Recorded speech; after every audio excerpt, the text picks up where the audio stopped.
एक दिन प्रसाद पा रहे थे ऐसे, एकदम ऐसे हो गए।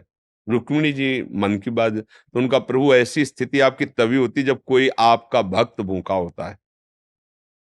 तो भगवान के आंसू आ गए। हमारा पुराना मित्र है सुदामा, और कई दिन से उसके घर में भोजन नहीं, बच्चे। बोले प्रभु आप दुखी हो रहे हो, महालक्ष्मी स्वरूप हूं, आप आदेश करो, त्रिभुवन की राज्य लक्ष्मी उसके घर में। तो उनका बात तो यही कि उसके अंदर कामना नहीं है, और मेरे भक्त के अंदर यदि कामना नहीं होती तो माया मैं नहीं देता। मेरे भक्त के अंदर कामना नहीं होती तो मैं माया, और वो निष्काम भक्त है सुदामा, उसके अंदर कभी कामना आ ही नहीं सकती कि हे भगवान भोजन तो दे दो, कभी नहीं। तो रुक्मिणी जी ने कहा हम आपका दुख नहीं दे सकते।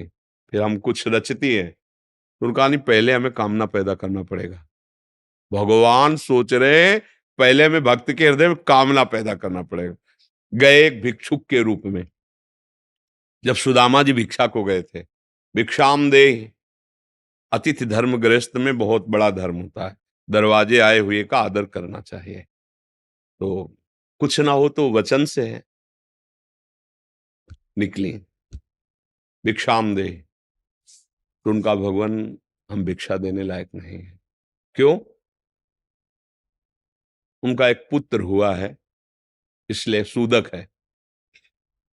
ठीक है, 15 दिन बाद आ जाएंगे। बोले मत आना, क्योंकि हमारे जो पुत्र हुआ है वो दरिद्र, दरिद्र नामक पुत्र हुआ है, और इसका सूदक पूरे जीवन में नहीं जाएगा। अर्थात हम दरिद्र हैं, हमारे पास कुछ है ही नहीं जो मैं आपको दे सकूं। भगवान ने कहा सुना है तुम्हारे पति के मित्र द्वारिकाधीश भगवान है, जिनके मित्र श्री कृष्ण द्वारिकाधीश हैं, उनकी ये दशा, एक बार कहो ना अपने पति से कि अपने मित्र के पास जाएं।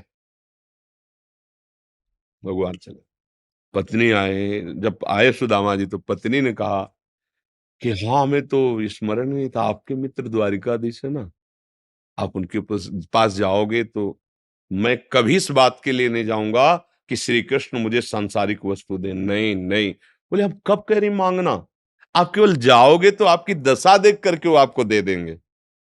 बोले तुम कहती हो तो हमें दर्शन मिलेंगे मेरे प्यारे के, इसलिए मैं जा सकता हूं।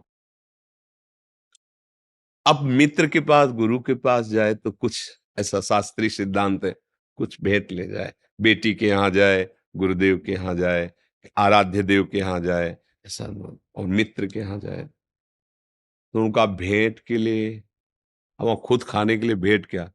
सुदामा जी की पत्नी उनका देखो प्रयास करती, 4-5 आस के मोहल्ले के घरों में गई, तो कुछ तो ऐसे थे देखते ही बंद कर लेते थे दरवाजा कि मांगेगी आके और क्या है। थोड़ा एक प्रिय भाव रखती थी। तो कहा हमारे पति द्वारिकाधीश से मिलने जा रहे हैं, कुछ उनकी भेंट के लिए। तो सूप होता है, सूप से जैसे पछोरा जाता है, अच्छे चावल पीछे हो जाते हैं, टूटे वाले आगे हो जाते हैं। वो टूटे हुए तंदुल जो, वो दिए कि हाँ ले लो आप। वो तंदुल लिए 3 मुट्ठी। अब उनके पास अच्छी रुमाल भी नहीं थी, क्योंकि सब पैसे से होता है, गरीब, इतने गरीब। अपनी फटी हुई कपड़े की धोती उसमें चावल, पूरा बहुत बड़ा चरित्र है। पर जब भगवान के द्वार में पहुंचे, तो जहां ब्रह्मा और शंकर भी खड़े रहना होता है, वो द्वारिकाधीश का वैभव। द्वार पाए दरिद्र ब्राह्मण, फटी सी, इतनी बेवाई है, ऐसा शरीर है, आंखों में भगवत तेज समाया हुआ है भगवान। तो उनका भैया, एक बार तुम अपने स्वामी से कह दो जाके कि सुदामा नाम का कोई आपका मित्र आया है, बस ऐसा। पार्षदों ने, बड़े दयालु हैं, पार्षदों ने कहा आप यहीं तब तक खड़े रहिए जब तक हम ना आए। और भी पार्षद थे, एक दौड़ते हुए गया, जय जयकार हो प्रभु, कोई एक दरिद्र ब्राह्मण वेश में है और वो सुदामा, सुदामा कूद पड़े भगवान। ब्रह्मा शंकर को भी इंतजार करना पड़ता था, लेकिन सुदामा नाम सुनते ही भाग पड़े भगवान। और ये सब आश्चर्यचकित बात रुक्मिणी जी, पार्षद सब देख रहे हैं कि ऐसे तो कभी भगवान नहीं भागे, कि भाई ब्रह्मा जी आए भगवान भाग पड़े या शंकर जी आए, सब आकर इंतजार करते हैं। और प्रभु जब निकल, प्रभु दौड़ के गए सुदामा जी को। सुदामा जी संकुचित हो रहे हैं कि मेरी हड्डियां ऐसे सुकोमल तन मेरे श्याम सुंदर के लग रही होंगी, वो सकुचते जा रहे कि इतना बड़ा वैभव स्वामी हमें ऐसे। भगवान ऐसे अपने हाथ से चरण पखारे सुदामा जी के, थाल रखकर रुक्मिणी जी आश्चर्यचकित हो रही है। ऐसा कोई तपस्वी, ऐसा कोई महात्मा जिसके ऐसे भगवान अभी तक तो नहीं देखा जैसा इस ब्राह्मण। और धोती कई जगह से फटी थी, जो दुपट्टी उसको ऐसे केवल अंग ढके हुए थे, ऐसी धोती थी, हड्डियां हड्डियां शरीर में। रुक्मिणी जी के पलंग पे बैठाला भगवान ने, जिस पलंग को ब्रह्मा शंकर नमस्कार करते हैं, उस पलंग पे बैठाला, चरण धोए, चरणामृत लिया का हो भाग्य आप पधारे, भोज भोजन पानी सैन, चरण दाब रहे हैं भगवान। सुदामा जी सोचते वो दास पर कितनी प्रीति प्रभु करते हैं। 2 3 दिन 4 दिन सबसे प्रभु मिलवा रहे हैं, परिचय करा, ये मेरे मित्र सुदामा जी हैं, ऐसे बैठे। और सबके बीच में कहा कि ब्याह हो गया है, क्योंकि जब मित्र बने थे तब तो गुरुकुल में थे। तो सुदामा जी ने कहा पुत्र भी है। हाँ, तो भाभी ने कुछ दिया भी होगा हमारे लिए। अब ये वैभव, हाँ, और वहां फटे कपड़े में तंदुल, कैसे? बोले देखो पहले चूक की थी, गुरु माता ने चले दिए थे हमारे लिए, और फिर चूक कर रहे हो, कुछ दिया है?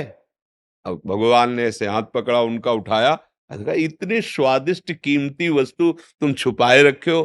खोला, उस फटे पुराने कपड़े में लपटे हुए तंदुल, रोमांच हो रहा है भगवान को। रुक्मिणी जी देख रहे हैं कि ऐसी प्रसन्नता से तो 56 भोग भगवान नहीं पाते द्वारिकाधीश, जैसी इस गरीब ब्राह्मण के तंदुल पार है भगवान। दूसरी मुट्ठी ली, तीसरी में रुक्मिणी जी ने हाथ पर, प्रभु बस इतना काफी है इनके लिए। 2 मुट्ठी में 2 लोक का वैभव सुदामा को। प्रगट में 25 पैसे भी नहीं दिए, एक एक भी वस्तु ले। 3 4 5 दिन आनंद लिए, फिर सुदामा जी से कहा कि तो भगवान ऐसे चले। सुदामा जी ने सोचा कि प्रगट में तो कुछ दिया नहीं, हमें लगता विदा करने चल रहे हैं, तो कुछ अगर 2 4 असरफी भी होंगी तो खान पान व्यवस्था तो चली जाएगी। भगवान ने कहा जो अच्छे अच्छे कपड़े पहनाए थे, रास्ते में कोई उतार सकता है तो उतार दो, अपनी धोती पहन लो। यहाँ पर ठीक, धोती पहन। रास्ते में बोले आप इधर से ऐसे जान, फिर वहां से मुड़ जाना। बोले हम तो आए थे तो रास्ता तो जानते ही प्रभु, चले जाए। और रास्ते में सोच रहे मेरे मित्र कितने कृपालु हैं, मुझे इसलिए नहीं दिया कि ये कहीं मेरा चिंतन छोड़कर धन का चिंतन न करें। हे श्री कृष्ण, सदैव आप जैसा ही मित्र मिले। सोचते सोचते आए, आए तो देखा फिर वही द्वारिकापुरी। बोले मेरी बुद्धि मारी गई है कि वास्तविक यहाँ कोई रचना हो गई। यहाँ तो हमारी एक छोटी सी कुटिया थी, ऐसा ऐसा। देखा कि उनकी पत्नी जो है स्वर्ण थाल लिए दास दासियों से आरती उतारने। तो उनका तुम कौन हो? तो उनका आपकी दासी हूँ, आपकी पत्नी। ये सब बोले जिनके पास गए थे ना, उन्होंने सब अश्रु पुलकित हो रहे कि वास्तविक तेरे दरबार की आली निराली शान ये देखी, सखावत खुद तेरी गलियों में चक्कर काटते देखा, फैलाया हाथ जिसने तेरे दरबार में आकर तुझे देते नहीं देखा, मगर झोली भरी देखी। ऐसे अगाध सिंधु भगवान का दासत्व भला हमको निष्फल कैसे हो जाए? हम जो राधा राधा जप रहे, हरि हरि, ये कभी निष्फल हो सकता है? पर धैर्यवान रहो, धैर्यवान रहो। समय से जब आएगा तो आप निहाल हो जाओगे। अश्रद्धा मत करो, और ऐसा भी मत सोचो कि वो भरण पोषण हमें नहीं, ऐसा नहीं, त्रिभुवन में कोई नहीं है, सब